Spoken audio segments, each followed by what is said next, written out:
In today's video, I'm going to teach you how to turn on GitHub branch switching in Lovable AI. By the end of this guide, you'll be able to confidently switch branches in your projects, making your development process more flexible and efficient. Firstly, you'll want to start by logging into your lovable.dev account.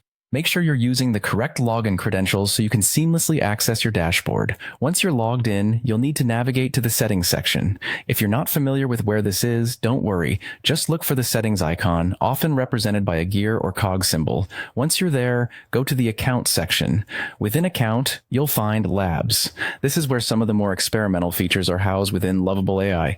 What you're looking to do here is enable the GitHub branch switching feature. Simply toggle it on, and you'll have activated the necessary setting to facilitate branch switching. Next, proceed to your project area. If you have multiple projects, choose the specific one you are working on or the one where you want to implement branch switching. Within your project, locate the GitHub tab. This tab is crucial because this is where you'll configure your GitHub settings. Click on Configure to proceed to the relevant options. Now that you're in the configuration area, you'll see a drop-down menu appearing next to the branch label.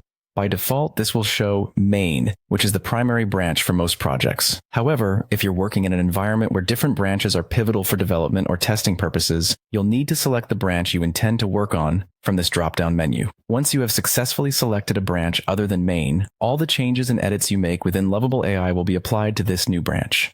This feature is incredibly useful if you're in the midst of development or testing phases before you're ready to merge your changes back into the main branch. It provides a safe space to test new ideas, troubleshoot issues, or prepare updates without affecting the primary version of your project. And that's it. You've now set up GitHub branch switching in Lovable AI. This ensures that your workflow remains structured, with changes safely tucked away until you're ready to integrate them. I hope you found this guide helpful and that you feel confident navigating GitHub branch switching within Lovable AI. Thank you for watching, and happy coding.